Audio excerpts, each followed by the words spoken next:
Hi, everyone. Welcome to 52 Weeks of Leadership. My name is Molly Anderson. I'm the Executive Director of UB Center for Leadership and Organizational Effectiveness. And we're pleased to have you join us for our 53rd installment of 52 Weeks of Leadership, sponsored by Geico Careers. Today, we're thrilled to have with us Mary Ann Rogers. Mary Ann is a clinical associate professor of organization and human resources, as well as assistant dean of diversity and inclusion in the School of Management. She teaches communication and organizational behavior throughout our school, but also in corporate settings too, through our center. Today's topic is present like an executive. I, for one, can't wait to hear what she's going to say to help all of us present better. Without further ado, Mary Ann. Thank you, Molly. Good afternoon, everyone. I'm really happy to be here. This is normally a presentation that lasts about 75 minutes, and I'm cutting it down to 25. So I just selected what I thought the most meaningful parts for this audience would be. So I'm just going to go ahead and share my slides. And okay, just letting a couple people in here. All righty, so I will begin by asking you to take a look at this photograph from engineers working at NASA. I think it was the 1960s, the National Aeronautics and Space Administration. And I love this photo for a lot of different reasons. I love the way they're dressed. I mean, there's not a lot of diversity in this photo. It was a completely different time. This team is trying to communicate extremely difficult, complex information. There's a lot on the call that could probably understand these formulas, but I like it because it reminds me that no matter what era we're in, no matter what decade, really no matter what century, the challenges are the same: to communicate clearly and to connect in an audience in a meaningful way, which is our goal, whether we're working on an old Blackboard or whether we're working on PowerPoint or Keynote or some other platform. The challenges never change, and they never will. They really never will. So I'm just going to drop this article into the chat. It's an article written by Seth Godin, who's our friend, certainly our friend of Chloe's. Seth was our keynote speaker in 2017 for the Chloe conference. It was 2017, right, Molly? Yeah. Okay. Yes, it was. So take a look, and Seth Godin is a real thought leader. He works with a lot of people that are avid, thoughtful people in design. They give most of their work away. They really want everyone to be good designers, and they want everyone to be good presenters. And they'll show up in each other's books. It's just a very interesting, almost like a clique of ingenious people who really make this their life's work. And when you read through the article, you'll see that, you know, the essence of it is that PowerPoint is the devil, and PowerPoint has ruined delivery in so many ways. And what the article brings forward is three ways in particular. The first one is in sales situations where the salesperson is pitching to the client, leaves the office, you know, gets back on a plane and just leaves the whole PowerPoint deck with the client. That is not a good use of PowerPoint. That is really not the proper medium. And, you know, Seth would say, the salespeople leave it so that if the client has a question, they can just go back to the deck and find the answer. Seth would say, if your slides can be figured out without you in the room, you're doing it all wrong. All right. So the second way that PowerPoint ruins presenters is in teaching situations or really any given presentation situation. And the way that I was taught initially when I first came on board as an instructor is that I will have two types of students. Some like to read and some like to get the information through the ear orally. So make sure you do both, which is probably the worst piece of advice I've ever gotten. I didn't get it from anyone here, but because if a slide is overloaded, the audience is going to read through it so quickly that by the time you get to the end, they're going to be checked out, even for a few minutes, which is the last thing we want. And then the third way that PowerPoint really causes damage, and this is the one that's most important for me, is that when people are under-experienced, under-rehearsed, scared, underconfident, they'll just put the whole script on the slide, they'll walk to the front of the room, they'll turn around and read it. And we see this especially with a lot of students because, let's face it, presenting is very daunting. For some people, there's a lot of apprehension. And it feels a lot safer to have that crutch there, to have that entire script there, which is something that I worry about a lot and something that we work with our students a lot to break out of in terms of that kind of habit. So I'm just going to include a couple things that should be in every presentation. And I don't know if you're in the habit of doing this, but it's best to really have an agenda or an overview, a roadmap, of where it is that we are and where it is that we're going. This is a very short agenda for the next 25 minutes. And I'm just going to touch on presentation structure in some ways that you can really make your presentation come alive. Okay, so let's start here. Do you use a strong opening, also known as an opening hook? You know, like maybe throwing a question out to the audience, maybe a really striking statistic, maybe a story that's really interesting before you jump into the topic. A hook is exactly what it sounds like. It's like fishing. You throw the hook out and then, you know, you have something compelling and you reel the audience in and you really amp up the engagement before you even launch into the heart of your content. And it's just a really good way of starting off on really strong footing, getting people intrigued, like, this is something interesting. I'm going to pay attention. And so, you know, you can think about developing a hook. That's a very nice technique to use and one that's often overlooked. So if this were really a presentation, this is more, I'm thinking like instruction, it's more of a lesson. But if I were starting out with the hook, I would say, hey, 95% of the presentations that we see are really pretty awful. And if I had to amend that figure, I would say, whoo, just about every presentation that we see is sometimes pretty awful. And what we're getting at here is that communication is the transfer of emotion. The audience's attention should be focused on us as the presenter, as the communicator. Somehow, since the Microsoft Suite has been developed, all that's turned around where the concentration seems to be on the slide and less on the presenter. And so things get dull and tedious pretty quickly. And, you know, we want to be engaging. We want to use the space in our room. We want to walk around. We want to have eye contact with who's ever in the room. But if we're so tethered to the screen, looking back all the time, there's just no way that we can do that. So this is what we want to see on our slides.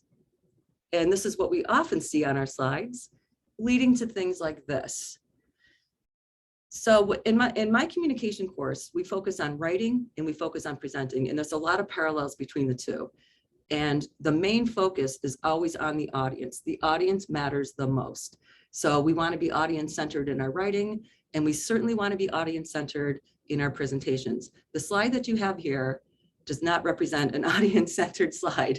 It's very presenter centered. And, you know, if you have one or two of these, I mean, obviously it's no big deal, but if you're going through a presentation, an hour's worth of maybe looking at 20, 25 slides like this, it's very tiring for the audience. And we focus very much on reducing the visual load, keeping things as clear as possible. Clarity rules. Clarity is, you know, the main concern. Clarity and being audience centered. And you don't really see that in this example here. Just quickly, when I first started teaching organizational behavior to undergraduates about 12 years ago, I made the mistake of packing way too much in. And that's the mistake we see everywhere with our students. We work really hard to train them out of doing that. We have to, there's this adage, you know, if everything's important, nothing can be important.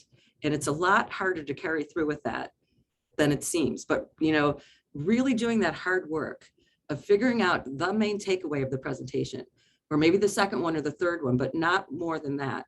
And really streamlining that presentation and theming it so that people know exactly what it is that you want them to know.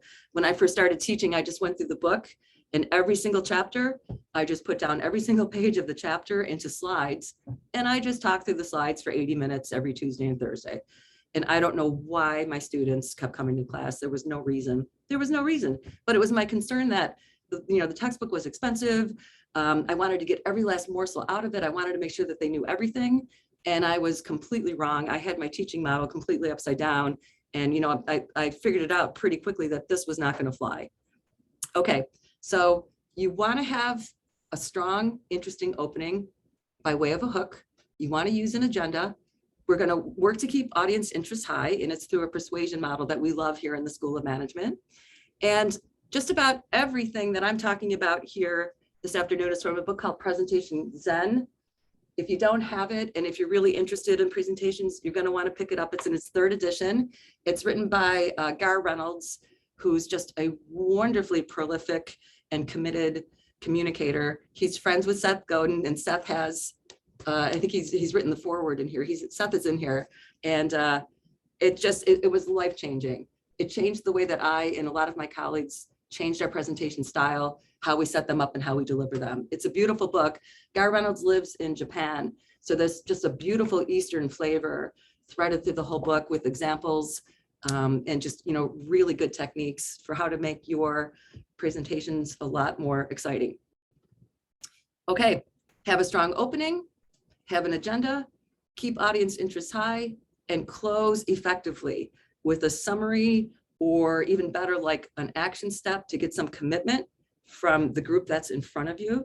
It's sort of amazing to me. I see a lot of presentations that are humming along pretty well, and then all of a sudden someone starts shutting down and they'll say something like, well, and that's it. And so, you're like, oh, is this so, oh, okay, I guess it's over with, and you really want to close your presentation with strength and conviction and finality. You want to be remembered. You want people to remember you, and you want to really close effectively.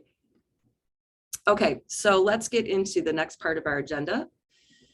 And this is the part of the discussion, especially live. I always say, hey, who here is creative? Who in the room is creative? And once in a while I'll get a hand. Sometimes I get things like, well, we're not. That's why we went into accounting. That's why we're in business school, because we're not creative. And you hear these sort of funny remarks, but of course, that's ridiculous. Just by the nature of being a human being, we are all inherently creative.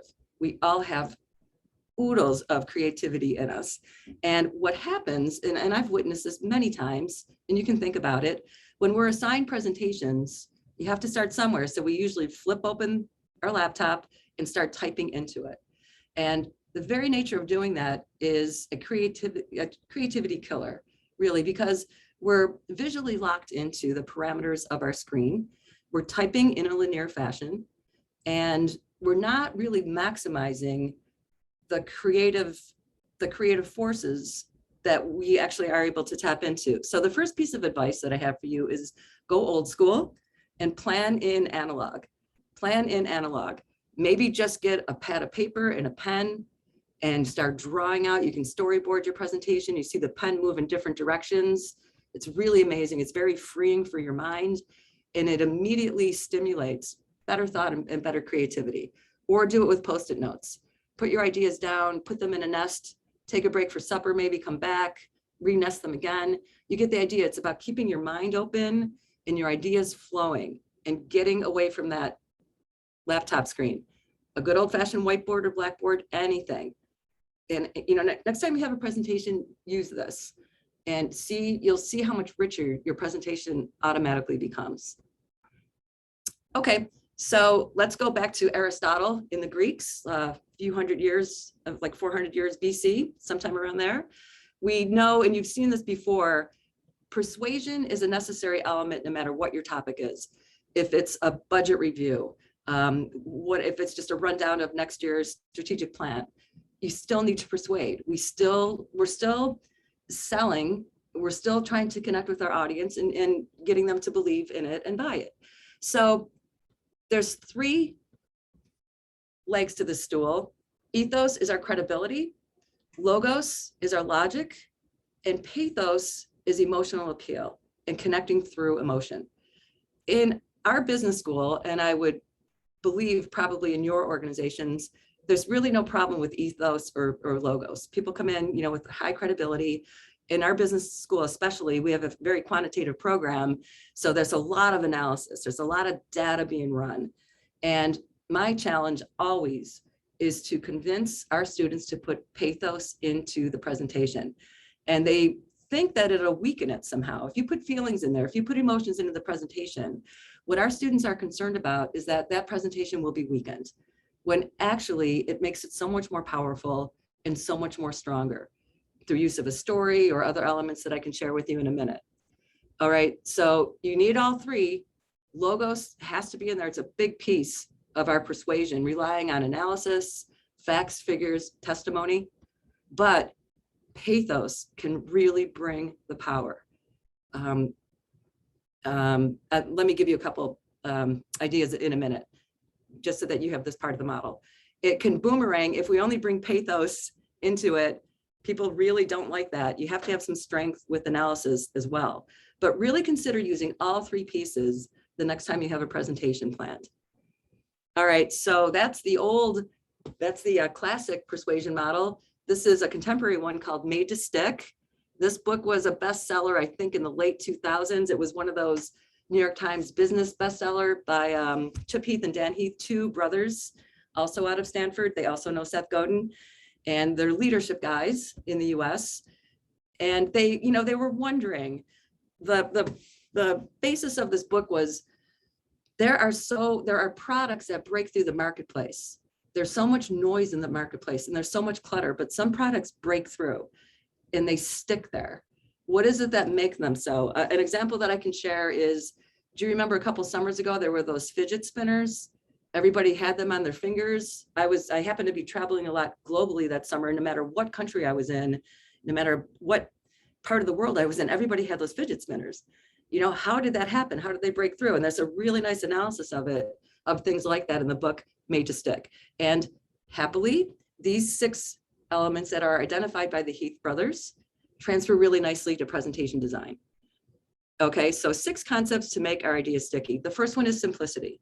I'll repeat it. If everything's important, nothing can be important. We have to do the hard work of whittling down and getting and understanding that we cannot overwhelm people, especially with data. What is your main point? What is your main theme? Figure that out and revisit it as you go through your presentation. So that's simplicity on a macro level. On a micro level, we're talking about slide construction and how to really make our slides crisper and to get rid of anything that's non-essential. Remember that idea of lightening the visual load. Whatever you can do to do that will very much help your audience. So say that you have, you've realized your life's dream and you have set open a seafood store in San Francisco, and you put this sign out and your friend comes along and says, look, somebody driving by in a car or on a bike might not be able to absorb that. It's sort of like akin to when you're driving on the 290 in Buffalo, you see a lot of billboards that you can't read because there's too much on them and you can't get them when you're driving by at 60 miles an hour. So, could you distill this bullet using less words, keeping the same message? You could. If you see fresh fish on a sign, you know what that store is selling. And then furthermore, could you make it more interesting through use of a graphic or a really nice photo? And, so getting rid of like those full sentences and those things that just clutter up the screen, first of all, get rid of that and then replace it with something more interesting. Maybe it's shorter words or maybe it's an image. You would never see a sign like this if you were traveling through the Midwest and looking for your exit on the highway. You might see something like this. So taking time to think about it and to bring that much needed clarity in a way that's really easy for the audience to digest is key. This is a little booklet that crossed my desk a few years ago by William Ernest. And I looked through it. I don't know who he is. I haven't heard from him since, but he had some pretty good tips, what you can eliminate. And again, the idea here is to get rid of full sentences and focus on short bullets. And he also had this little exercise here. So let me just, let me share with you, if I were to edit this, I would put some lines through some words here. I would put a line through the graphic in the lower right-hand corner and a graphic in the upper left-hand corner. And the reason I'm doing that is because they're distracting. The one in the upper left really doesn't have anything to do with groceries. And, furthermore, let's all promise right now it is 12/19 on November 25th. Can we all promise each other we're never going to use clip art again? Because clip art really cheapens the presentation. It just lowers the quality of the presentation, and it's considered to be very passé and very outdated. It was the greatest thing since sliced bread, like in the 80s and 90s. People used it all the time and it was funny. And now it's just sort of silly and passé. But if I were to recraft the slide, here it is, the same information that you saw in the earlier slide, short bullets with a really nice high-end graphic. Let me just share with you titles. This is, I think, very important. Titles are the most wasted part of the slide, and they can really make the most difference. So go back and look at how you're using titles, because this is akin to a headline in a newspaper story that you want to tell the story of the slide. That just makes it so much more clear immediately, especially if you're using a graph or a chart. So an ineffective title, company rankings. An effective title, company B ranked second. That's the story of your slide right there. Help your audience understand what it is you're communicating. Use of materials, ineffective, effective product C uses less graphite. That's what I want you to know. Sales over time, no information, sales declined in March. That's the story. It has an amazing effect on the audience when you make it that clear that that is what you're talking about. They can get it right away. I'll just talk quickly about serif because I'm going to stay on time. A serif font is not good for PowerPoint. It's really hard to read. Serif is Greek for little feet. And here, this is a serif font in front of you. You have little feet hanging off of the edges. And it's understood that those little feet interfere with comprehension like a fraction of a second, that you just wouldn't use them in a transportation situation. You would use a sans serif, much cleaner, easier to read. When you look around at street signs and subway signs, you'll notice that they're always in sans serif. These are serif. It's also, I was explaining before everyone jumped on the call, it's also an accessibility issue for individuals struggling with visual impairment. It's much harder for them to cope with serif fonts. And so we want to stay in sans serif. Okay, just a little tip there. Okay, so made to stick. The first element is simplicity. The second one is unexpectedness. What can you bring into that presentation that is so cool, or just something that we could not possibly know? Whatever it is. I wish people, well, anyway, I was going to go off on a tangent, but you can surely find some example or some really unknown thing that can brighten someone's day or enrich someone's day and make your presentation memorable. Concreteness is the next one. Concreteness is taking something really dense or abstract and putting it into an example. So I could just kind of blandly tell you about 4 foods that comprise 100 grams of fat, or I could show you these 4 foods comprise 100 grams of fat. Credibility, mapping back to ethos, being on time, being polished, not having typos, bringing your best work helps us maintain our credibility. That's another element of made to stick. And emotions, mapping back to pathos. Don't be afraid to put some humor in your presentation, or maybe like a story that tugs at heartstrings if you're trying to be persuasive on something. Don't underestimate the strength of emotions and what a difference it can make to really bringing your presentation alive. And then the last one is stories. Of course, we've grown up listening to stories. We love learning from hearing stories. Stories are so much easier to remember, just like concreteness, when we're remembering an example that a really good teacher used. And when the test came along, we could remember that example and then apply it. So this really is the essence of today's presentation. Think about Presentation Zen, use made to stick. Simplicity, unexpectedness, concreteness, credibility, emotion, and story. And the last thing we want to do is hammer people with too much data. We've all been there. It's just too much for most people to absorb. And you want to do them a favor and craft your presentation in a way that really brings it alive. Okay, I think I'm going to stop here in case there's any questions. Thank you, Marianne. We do have a couple of questions in the chat. The first one is for presentations meant to teach students for a state board exam where a lot of dense knowledge is required. How can you whittle down the presentation? Do you find it better to have light slides and require reading the chapter of a corresponding book to have the depth of knowledge required for the exam? That's a tough one. And I started out by saying teaching is different from presenting. And I've talked to my colleagues about this. For a while, we were thinking about writing a presentation Zen book for teachers, because that always is the rub. But you know, we've found, I've done a lot of reading on this, the more active the student is, in my opinion, you're a lot better at providing skeleton slides, walking through the content with them and having them take notes, you know? And there's a real balance there, I understand, especially for something that critical, like that's a big exam and you want to make sure that they all have it. But, you know, we find that when you work in more of a skeleton way, I get better results because the students are sort of expected and forced to pay attention and really filling in that information on their own with you. Does that help?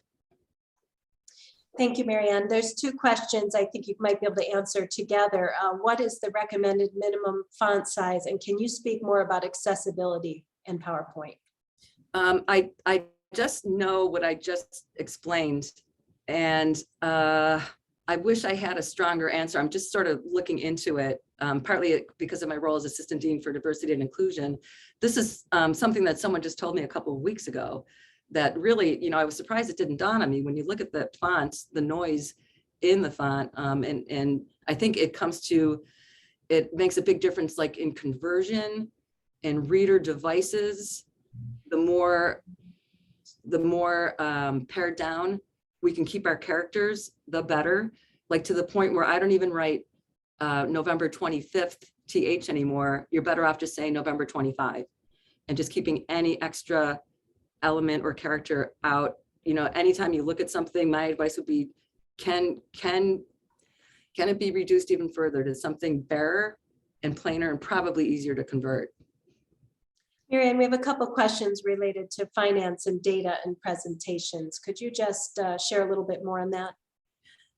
My advice there, because I know when you have dense content and you can't give it the short shrift, the best thing to do is to pass it out on paper. I know we're going green and everything. This is just sort of funny. I grew up in Buffalo, and I just know a lot of people, and a lot of my friends are in presentations, and I get texted a lot, like, come into this organization and help them, because I can't, like, we're just drowning and it's really hard to follow this. And, so if you're pointing at figures and numbers, honestly, pass it out and invite people to read along with you, and at least they'll have a chance. Because there's so many times when slides are so overloaded, it just simply leads to communication loss, where numbers can't be seen. And, if that's paired with a speaker who's got like a low volume voice, sometimes it can't be heard and sometimes it can't be read. And that engenders a lot of frustration. And it all has to do with being so audience focused. Give them what they need, of course. You can't simplify in presentations on it to the point where they're not going to be able to understand the numbers or the data, but think about the best delivery of that. And in my experience, really passing it out and letting them see it just makes everything a lot smoother. Thanks, Mary Ann. Before everyone joined us, we just briefly talked about Pecha Kucha as a style of presentation. Is there anything you can share with us about that? I'm trying to remember the formula. I think it's 20 slides in 5 minutes on auto. 20 seconds a slide, I believe. 20 seconds, and it's auto timed. And I've been to a couple pitches at Babeville. There was a really memorable one, and it was just stunning, because you are limited in time and you are limited to slides, or the presenter is. And if they have a stumble, it's going to be hard to get back on track. So the key there is to be so ultra rehearsed and smooth and on time. You have to go, if you go through an exercise like that, I think it's like 6 minutes and 40 seconds somewhere, and you cannot go a second longer. Going through activities like that is great, because it will just force you to come through with the most important part of the presentation. We talked about streamlining. You probably, any of us would want to talk for 20 minutes, but we only get 6 and change. It better be right on. It better be the best stuff, really crisp, really clear, and pretty quick. And I remember I could not believe how much I learned that night, because everyone was really well prepared, and you get these small chunks and you learn about their businesses, and it's just incredible. And Mally's actually been through one. Mally's actually delivered one. They're not easy. No, but it goes back to your point about emotion and storytelling, and it helps you really kind of focus your topic, so people stay engaged throughout. There's so many good questions. I'm so pleased to see how many people joined us today. There's one last question. To end a presentation, is using quotes from famous people still current to use? Yeah, absolutely. You would do that, because it always goes back to objective. What is it that you want to accomplish? If you're ever stuck in a presentation, like, oh, I don't know about this slide, ask yourself, what is it that you want that slide to achieve? What is it that you really want it to do? And that will, same thing in writing too, that will always take you back to your answer. So I want to use a quote because it's got some emotion in it. It's beautiful. It's going to make it more memorable. It's uplifting. You can answer the question yourself, and you would come to the same conclusion that it would be a good idea. People appreciate, components outside of the topic, just to make things more interesting and richer. We all work long days. We're all watching a lot of presentations. whatever we can do to be more audience focused and to keep the whole dynamic, frankly, a little bit more pleasant, I think that's always appreciated. Well, thank you so much, Marianne, for presenting like an executive. Well done. You've held all of us to a higher standard and helped us see ourselves more creatively and be more audience centered. So thank you so much. And for anyone who wants to go back and watch it like I do, they'll all be available on our website. Please join us next week. We have Dr. Chad Chu, who's going to be talking about leadership burnout. Raise your hand if you can relate. Can't wait to have that presentation. He is our colleague from the University of South Australia. Look forward to seeing you next week. Everyone have a great week. And thanks again so much, Marianne Rogers. Thanks to all of you. Thank you for being here. Thanks.